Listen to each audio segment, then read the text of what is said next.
So in thinking about, gosh, working with symptoms and systems and what we've been doing talking about in the past two brief clips, I just like to, I think talking about what people will get from attending this training is a great way to go next. And so I just want to talk for a minute. As you guys know, Penny and James, I'm kind of like a dog on a bone when it comes to real live, face-to-face, in-person, flesh and blood training. I've done training in a lot of different ways. I've done online, I've done do-it-yourself, and I've done live. And in my experience, learning live just outranks every other option if you can make it happen. There's something about being in a room with other people where you literally become part of their system, and you learn from them systemically, they're learning from you, and it's all in real time. And there's the grace of time to have conversations over lunch, over dinner. A lot of learning happens outside of the actual course room content.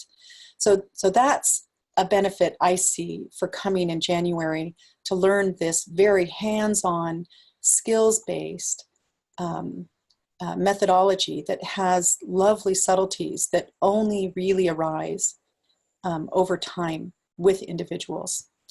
And so I know you guys have been thinking about this as well, and I'm wondering if you can share your ideas on what people will get from attending this training in January. Yes. Let me first of all say I agree with you about live learning. Of course, it's my preferred method as well, or we wouldn't be doing this event. And one thing is you can give so much more feedback to individuals to help them develop. And that's what one of the things that people get on these trainings is to help them improve their skills and to learn to give feedback to others and themselves to continue developing. Another thing that is important that we will be doing in the work that we'll be presenting is how to work with the ecology and the wisdom in each system. And we want to honor an individual system. And so it's important that the information that it comes and is modeled from that system only strengthens it and supports the immune system.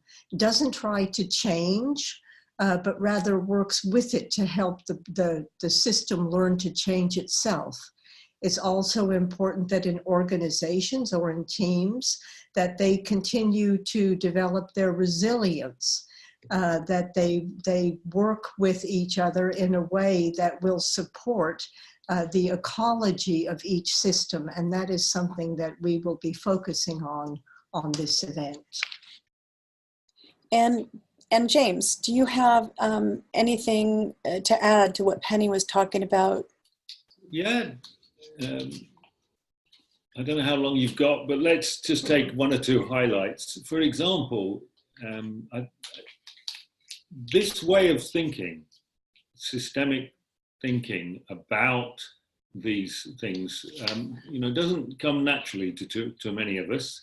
It's an ongoing process of learning to think in this way, and to be able to do something with your natural reactions and your assumptions and your desires to solve these things. And so what you get on these trainings is some of the background thinking that allows a person, maybe they're a consultant in an organization, they're a coach working with a team, or they're working with someone with a challenging problem that haven't been able to resolve themselves. This way of being able to support the complexity of that system to come out is a way of thinking, as well as the use of clean language. And so that's one of the things we hope people will absorb from this, that then they can apply in any area of their life. Penny, James, I'd really like to thank you for being with me today and just so clearly describing what you're going to be doing in January and the benefits that it's going to bring those who attend. I did want to mention to those who are watching, we're going to be having an Ask Us Anything Zoom conference on October 20th. It's Saturday. It's a little early for the West Coast of the US at 7 a.m. and a little late for Japan at 11 p.m. But as Penny and James are in the UK, it works out perfectly for them at right about 3 p.m. UK time, 4 p.m. EU. So looking forward to that. And thank you guys again.